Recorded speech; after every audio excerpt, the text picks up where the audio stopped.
तमाम तर तवज्जो दाखिली और बैरूनी चैलेंजेस से निपटने पर मरकूज है। Army chief general Qamar Javed Bajwa का कहना है पाकिस्तान की सालमियत और खुद मुख्तारी के दिफा के लिए तैयार हैं। जदीद टैंक VT4 ने दिफा को मजीद नाकाबिले तस्खीर बना दिया। DGISPR के मुताबिक आर्मी चीफ का जहलम के करीब रेंज का दौरा, चीनी साख्ता 3rd generation man battle tank VT4 का मुजाहिरा देखा।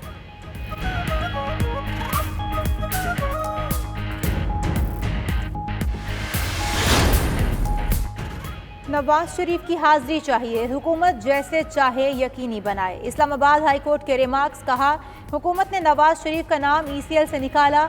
अदालत आज वफाकी हुकूमत की वजह से रुकी हुई है। बाहर भेजते वक्त बताया तक नहीं गया। हवालगी का ऑर्डर पास नहीं करेंगे। अदालत ने नवाज शरीफ को मौसूल कराए गए वारंट की असल दस्तावेजात तलब कर ली। समाअत कल तक मुलतवी।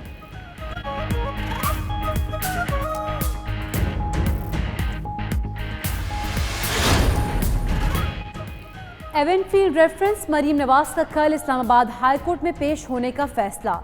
ज़राए के मुताबिक इस्लामाबाद हाई कोर्ट का 2 रुकनी बेंच कल मरीम नवाज की अपील पर समाअत करेगा।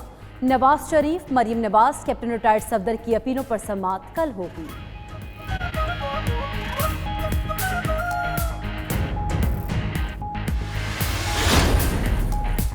ऑल पार्टीज कॉन्फ्रेंस से खिताब नवाज शरीफ की सियासी साबित होगा। APC से कोई नहीं, इनके मकासद से कौम आगाह है। वज़ीर-ए-आज़म इमरान खान की काबीना इजलास में गुफ्तगू। इजलास में नवाज शरीफ की सेहत का चर्चा भी हुआ। अरकान का कहना था APC असल में अब्बू बचाओ मुहिम थी।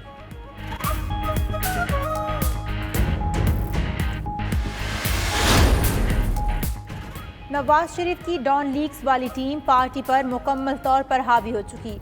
स्पीकर पंजाब असेंबली चौधरी परवेज इलाही का कहना है फौज आईनी इदारा है। नवाज शरीफ आयन शिकनी के मुर्तकब हुए। नवाज शरीफ बानी MQM के नक्श कदम पर चलते हुए उनका अंजाम भी जहन में रखें।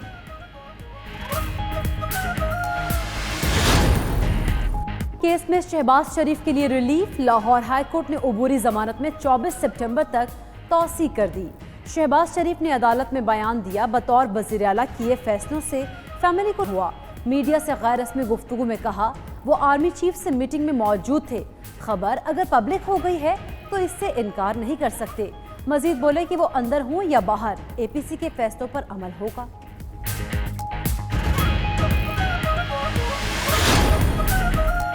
एहतसाब मौलाना तक भी पहुंच गया। नैब खैबर पख्तूनख्वा ने फजलुर रहमान को आमदन से ज़ायद असासों के केस में 1 अक्टूबर को तलब कर लिया।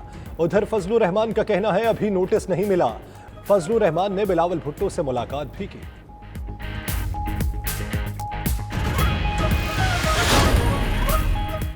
मरियम औरंगजेब कहती हैं सिलेक्टेड हुकूमत के घर जाने का वक्त हुआ चाहता है। एहसन इकबाल का कहना है कि भारत नवाज शरीफ की तकरीर पर नहीं, पाकिस्तान की मईशत पर खुश है। मौजूदा हुक्मरानों की नैब को नजर नहीं आती। शाहिद खाकान अब्बासी का कहना था नवाज शरीफ इलाज कराकर ही वापस आएंगे।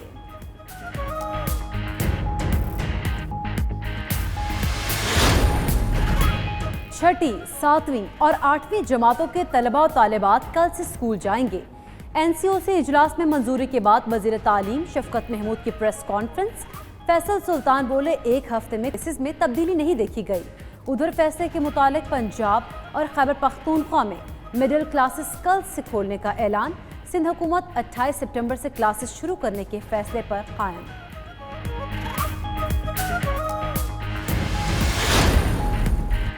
वफाकी काबीना ने 94 अद्वियात की कीमतों में इजाफे की मंजूरी दे दी। सस्ती तरीन अद्वियात की कीमतों में इजाफा किया गया।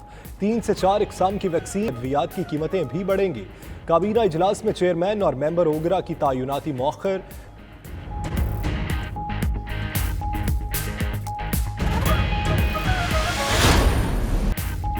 वज़ीर-ए-आज़म का वुज़रा के बयानात पर सख्त नोटिस।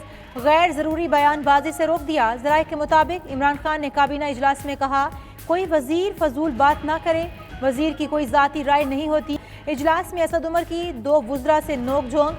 3 वुज़रा में तलख जुमलों का तबादला होते रह गई। असद उमर ने शेर मज़ारी के बाद बयानात पर एतराज़ उठाया।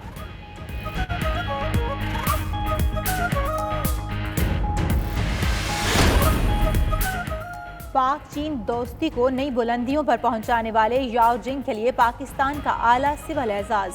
صدر مملکت عارف الوی نے چین کے سفیر یاو جنگ کو ہلال پاکستان کا ایوارڈ دیا۔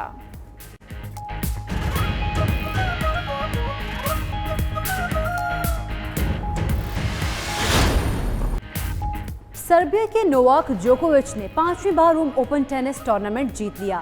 فائنل میں ارجنٹائن کے ڈیگو شوارٹزمین کو مات دی۔ خواتین کا ٹائٹل رومانیہ کی سیمونا ہالپ نے اپنے نام کیا۔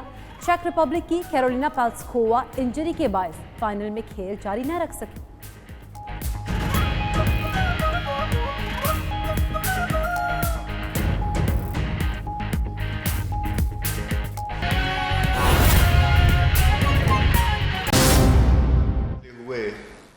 اور جنرل گفتگو بھی ہوئی جو جی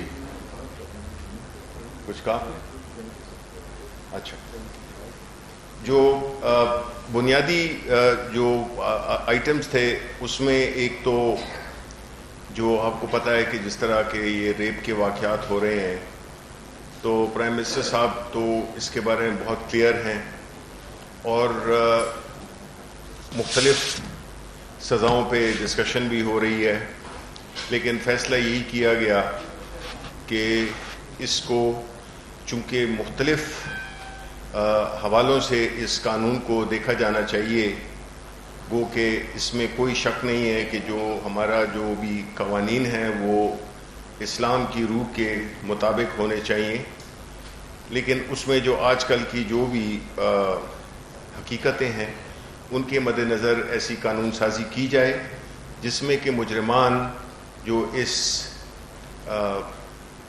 غلیظ جرم کے مرتکب ہوتے ہیں ان کو سزا ملنی چاہیے اور کڑی سے کڑی سزا ملنی چاہیے، کیونکہ یہ واقعات ہم دیکھ رہے ہیں کہ پچھلے 4-5 سال سے بہت عروج پر ہیں۔ ایک وجہ تو یہ بھی ہے کہ اب یہ ذرا چونکہ سوشل میڈیا اور میڈیا زیادہ متحرک ہو گیا ہے تو ہمیں زیادہ خبر ملتی ہے۔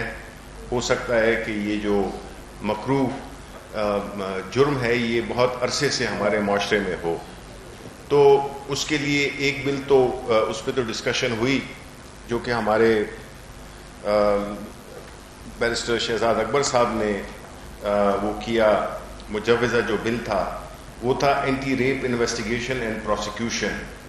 اس پہ بحث ہوئی جس کا مقصد جنسی جرائم کی مؤثر روک تھام کو یقینی بنانا، مجرموں کو کیفر کردار تک پہنچانے کو یقینی بنانا، تفتیش کے دوران متاثرہ خاتون کی عزت نفس کا تحفظ اور بحالی، کیس کی تفتیش میں جدید ٹیکنالوجی کا استعمال اور جنسی جرائم سے متعلق سزاؤں کو سخت ترین بنانا ہے، کیونکہ یہ ایک ایسا ایشو ہے جو کہ ہمارے پورے معاشرے پہ کئی سوالات اٹھاتا ہے، تو اس کی ہر لیول پہ وہ ہو رہی ہے، اس پہ کام ہو رہا ہے اور انشاءاللہ جلد آنے والے اجلاس میں ہم ایک مکمل بل بھی پیش کریں گے، تاکہ کیونکہ جو موجودہ قانون ہے اس میں کئی گیپس ہیں، اس میں کئی ایسی شکیں ہیں جس کی وجہ سے ملزم کو سزا دینا کافی مشکل ہو جاتا ہے۔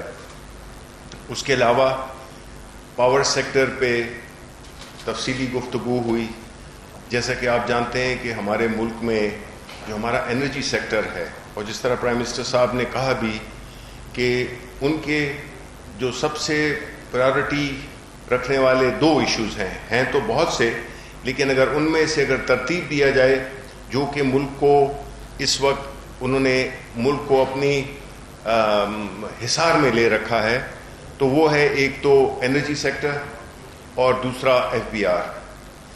انرجی سیکٹر میں پرائم منسٹر صاحب کو مختلف پریزنٹیشنز بھی دی گئیں، کیبنٹ کمیٹی آن انرجی ان کے جو ارکان تھے، اسد عمر صاحب اس کو چیئر کرتے ہیں، میں بھی اس کا حصہ ہوں، اس کی جو گزشتہ جو انرجی کے معاہدے تھے اس میں ایک جو LNG کا خاص طور پہ تھا، جس میں کہ ہمیں ایسی اتنی گیس خریدنی پڑ رہی ہے اور تھی جو کہ ہماری ضرورت سے زیادہ تھی،